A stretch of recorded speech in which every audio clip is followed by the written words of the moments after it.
Hey there friends, what's up? Kevin here from the MSOTD Rocks YouTube channel, and today I'm going to be reviewing the 13th and hopefully the lucky number 13th studio album from this band who's been around for over 20 years and has done a lot of incredible things. So this is our review of Blood and Stone by Sevendust.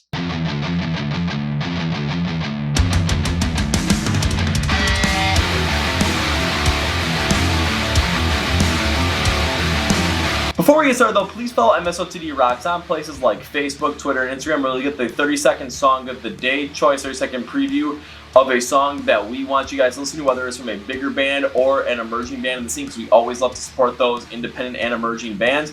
And it's also a great place to talk to us. We ask you a lot of different questions. We connect with you guys. Anytime anything comes out, you'll be notified on those platforms. You can also connect us on Instagram with our IGTV series every single Tuesday night, behind the scene look at what's going on here. And every single Wednesday, you can join us at 9 p.m. Central for our live stream. It's an hour you come talk to us and we just have a great time. Please also subscribe to this YouTube channel because not only do you get the albums, you also get the Kevin Figures Out series. I try to figure out if I like certain bands on these special episodes about the emerging bands in the scene, whether it's the Italian metalcore ones, my favorite emerging bands in the scene today, and we're going to be doing more stuff like that. And also coming up the year-end awards, which are always a great time because we always get in a lot of debates over this stuff. So please make sure to subscribe. And this is also where the Chord Progression Podcast lives. And the Chord Progression Podcast is our very own podcast. We are interviewing the emerging bands in the rock and metal scene today for you guys to really get a look at and really get in to know them now. So when they become the biggest bands in the world, then you can say you found them here. So bands like Saul, Awake at Last, Kill the Lights, Throw the Fight, and upcoming now we've got Boys of Fall. So you're going to want to make sure to subscribe here to YouTube or also subscribe on Spotify, Podcast, Google Play, and iHeart Radio. Link subscription below for everything, but enough with the cadence. Let's get on with the show.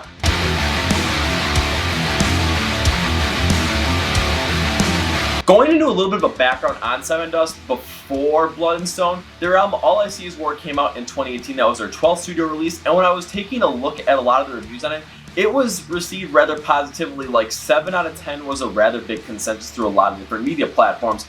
And the Washington Post honestly said it's something best where it was like, this is like a late era evolution for the band where they're coming to a different sound, a little bit cleaner, more polished than what they had previously done, but they compared to like what the Foo Fighters did on 2017's Concrete and Gold. Myself, I never listened to a lot of All I See Is War because when it came out, that's when I was starting a lot of this stuff, so I really wasn't getting that much into it, but I was able to see Sevendust in 2019 when they opened up for In This Moment here in Milwaukee, Wisconsin, and that concert, I remember it because I wasn't the biggest fan of the In This Moment show because of all the theatrics and just not a lot of movement, but with Sevendust, they just went up there, they played their hearts out, and the mosh pit was absolutely incredible, so I loved the impact of it all, and I was a big fan of it. Would I go see Sevendust again if I got the chance? Yeah. Now take a look at Blood and Stone, where it was announced on June 26th to come out on October 23rd, and the announcement came alongside their cover of The Day I Try to Live by Soundgarden as a tribute to Chris Cornell.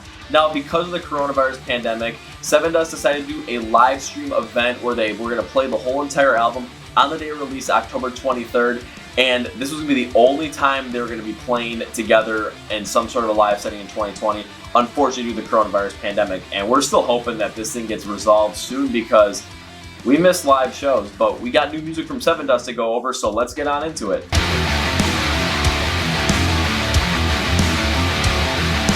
Start out with the composition, construction, instrumentation on Blood and Stone. What I was thinking we were going to get was something of a little bit more like we got with All I See Is War, where you're going to get that cleaner, more polished sound from Sevendust with that late era renaissance that they've had over the course of 20 years, because I get it, bands are going to evolve their sound, and All I See Is War was received rather positively. What I was hoping for, especially after listening to the singles, was a little bit of a difference between the two, where you're going to mix that cleaner, more polished sound on this album with a little bit more of that rougher and grittier and more raw sound that they had early on. So I was hoping we were going to get a real big mix of this going into this album, and did we get that?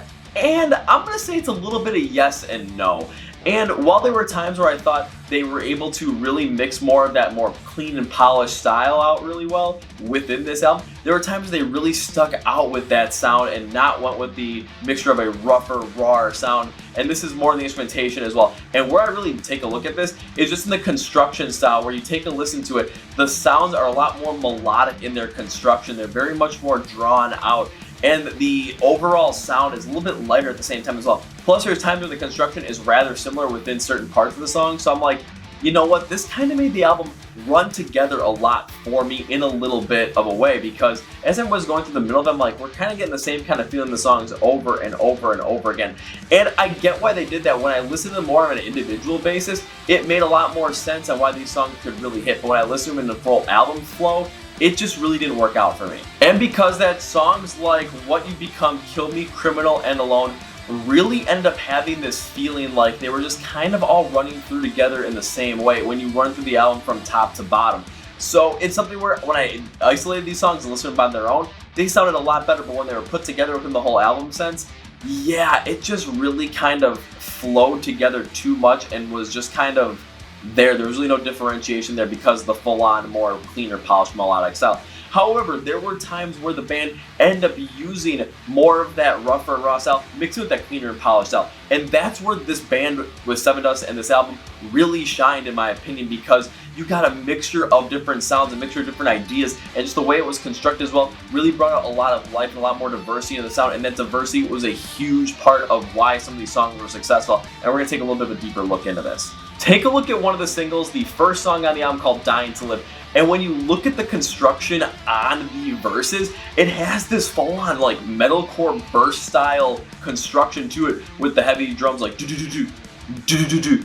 But the way it's constructed has a little bit more of a cleaner, more polished rock sound to it, and the guitars match suit as well. And I really like this because it allows for so much different stylings to really work off of this part. When you go to the chorus, it's a lot more cleaner and melodic as well, but it really does work out with the construction and the contrast between that metalcore construction in the verses, but then the overall cleaner feel within the emotion and the tones of the sound. Then when you get to the bridge and the breakdown song, oh my god, they kind of go with that full force, heavy rawness, and just the overall flow of it really does stand out well, in my opinion. This is a song when I started this album, I'm like, yeah, we got something here. Now we also have a song called Desperation that I really like on this album that really has this as well. So when you take a look at the sound, it is more consistent with fast-paced drumming and harder guitars in the intro, and I really like this because, again, when you take a look at the lighter sound in the verses, it goes well to contrast that overall intro, so you're getting that heaviness and that lightness also at the same time. Then you get this soft bridge that just builds up, builds up, builds up, builds up.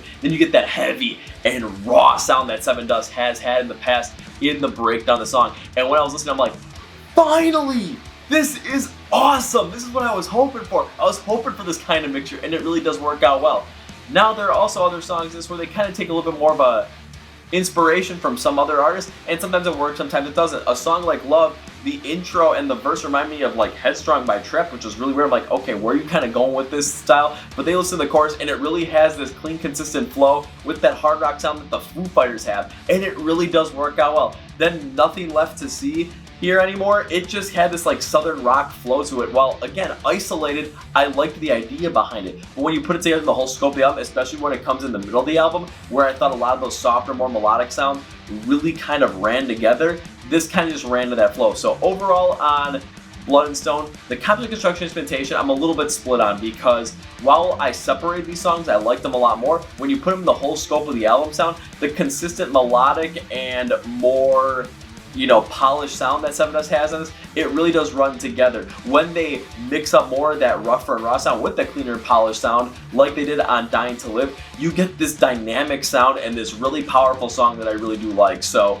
again, I'm kind of split on this one. I don't think it's bad, but I just think it can get a little tiresome at times.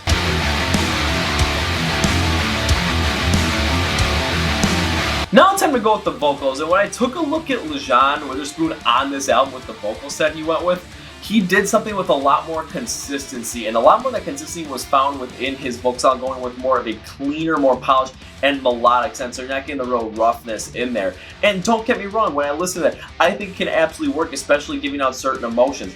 But where I got a little bit lost with it, it was just the consistency behind it, because when you have that with a fast-paced sound that you're putting those melodic vocals over, take a look at the Ghost Inside, what they did with Aftermath this year, or take a look at Broken Dreams Incorporated by Rise Against, which came out this year as well. When you have that faster pace and the melodic style of vocals, that contrast can work out well. They want more of that comparison style with a lighter sound and really worked out, and I thought at times that really did work. However, when you're using that consistently over and over and over again, it does get tiresome at times. You're doing a whole album run through. So that was a little bit of the issue I had with the vocal set on this one, again, running from top to bottom. Why I wasn't the biggest fan of this really was because there were times in the songs where he could have used that rougher, more raw, emotional style of vocal that he has had in the past, and it would have created such more of a dynamic sound and really captured a lot of the songs in a much better light. Take a look at a song like What You Become, where the consistent melodic style, I think, just misses that rougher dynamic to make the song lack the punch that it really needs to have to really stand out as an incredible song.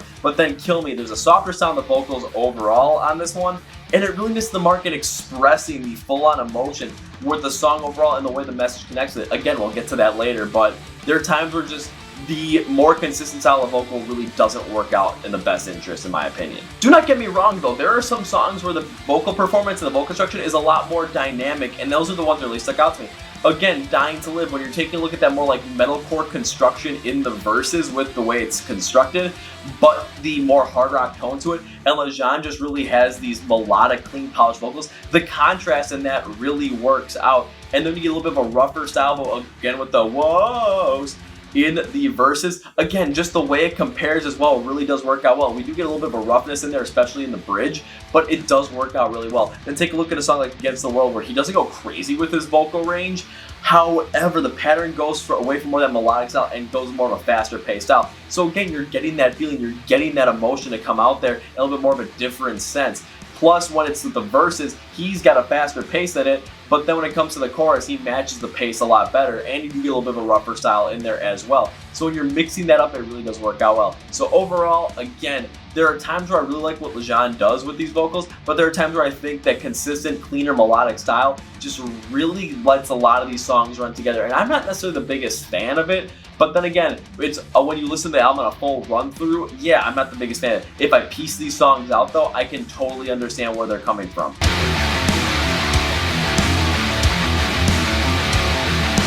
Now time to take a look at the themes of this album and how the song styles really played out. When I took a look at the theme of this album, the overall arching theme, in my opinion, is they're taking a look at how love and desire really affects us and how it puts us into certain negative aspects and basically kind of can hurt us in a way.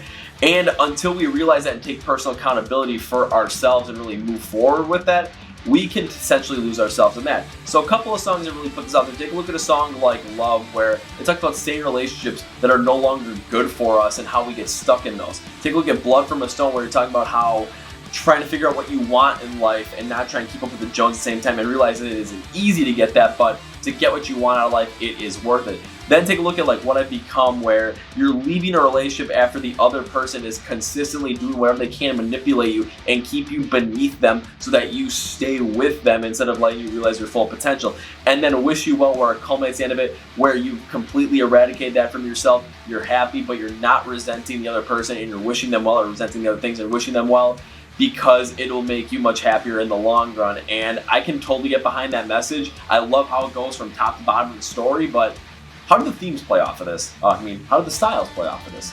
My bad. So did the styles of these songs really hit the themes? And my opinion is a mixture of both once again. And the biggest reason behind it is because when Sevendust uses that consistent, more melodic, polished sound, yes, you're going to get a certain emotion to come out there. And I totally understand. It's more of a reflective emotion. It's more of a looking back at this and seeing what it was emotion. However, I think that a more dynamic sound, a little bit more of a dynamic feel with a little bit more of that rougher, raw sound, a little bit brought more in, and then rougher vocals from Lejean as well to really bring out more of like a desperation and anger tone within a lot of these songs. I think that it's that diversity in that could have really amped up the feeling of this theme of the album. But in my opinion, that's just me. And I've gone through some of these things, so that's kind of what I felt. Again, you might have gone through something similar in the same situation, but you had different emotions that could have easily affected you in a different way. So this is more of like a opinion-based kind of thing. But I think it does also speak out to the fact of the consistency and overall tone that this album ended up having in terms of that consistent, melodic, cleaner, polished sound.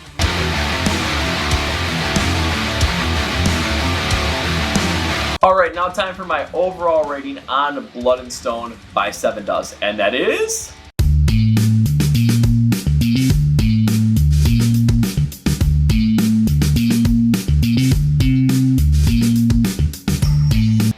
I'm going to give Blood and Stone a 6 out of 10.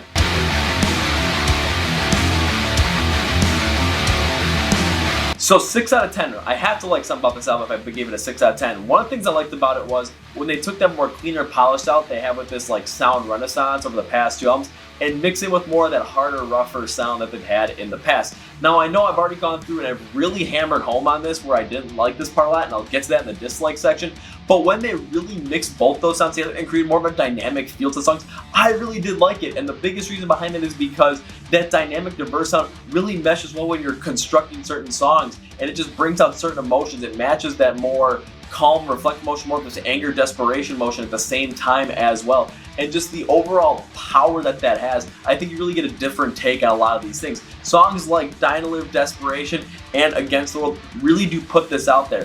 One of the things I really like about this album is the fact that the story behind it is incredibly well done and told, where you're focusing on things that relationships, you're focusing on things like wanting certain things like material goods, and they're keeping you from really being happy, and they're trying to keep you down. And what they're talking about is like realizing that and taking personal accountability for your own happiness to create that, and then not having resentment towards the other people or the other things that were trying to keep you down, because it'll make you a happier person in the long run.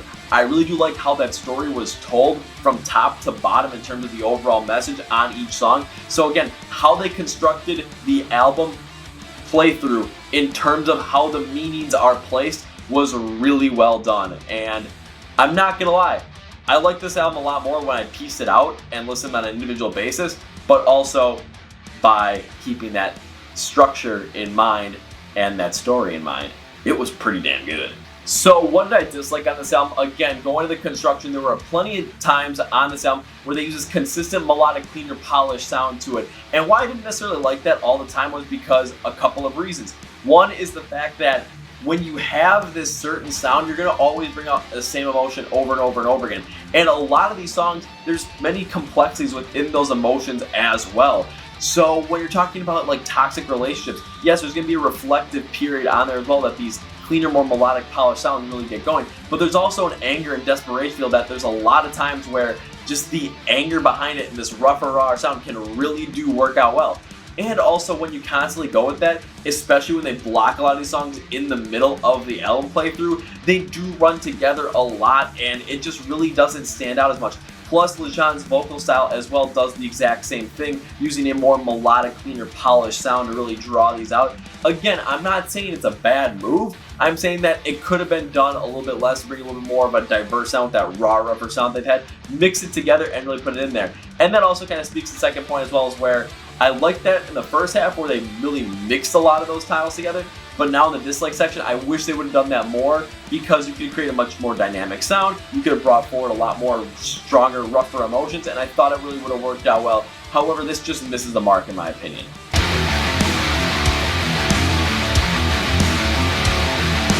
Now it's time for my final thought on Blood and Stone, and when it comes to it overall, I don't think this is a bad album. I think that Sevendust really has focused in on this newer, more polished, melodic sound, and I'm totally okay with it. However, I really wish they would have used, again, more of those rougher and rawer tones from their earlier days, mix them in and create much more diverse tracks that have different feelings, different sounds, and really explore a lot of that within the meaning of the songs and the meaning of the album going forward. When they did do that though, I really did enjoy it and I loved how it was put out there, but I thought it just kind of came through a little bit flat after a while due to the fact that a lot of these songs ended up kind of having the same feel and the same melodic construction to them as well.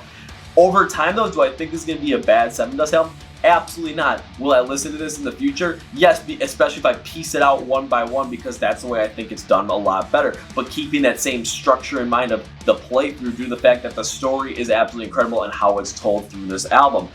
Is this going to be a best of the year for me though? I know a lot of people are big on it. This isn't going to be my favorite Sevendust record, but I don't think it's a bad record from the band. When it comes to going forward, I hope they end up mixing a little more of those rougher, harder sounds in with this to really create some dynamic tracks like Dying to Live was. But then again, that's for a whole different day and a whole different year at this point. I'm glad that Sevendust did come out with this record though, and I think a lot of people really do like it. I've seen a lot of it online right now, so I can't bash it too much. For me though, it's not going to end up in my top 10 best of the year. However, it's going to be nowhere near that worst of the year list. This was still a pretty dang good album. And that's going to be for me today, guys. Thank you for watching. This is coming from the MSOTD Rocks YouTube channel. And you guys know I end these with the hat flip. I always end up missing it, but see ya!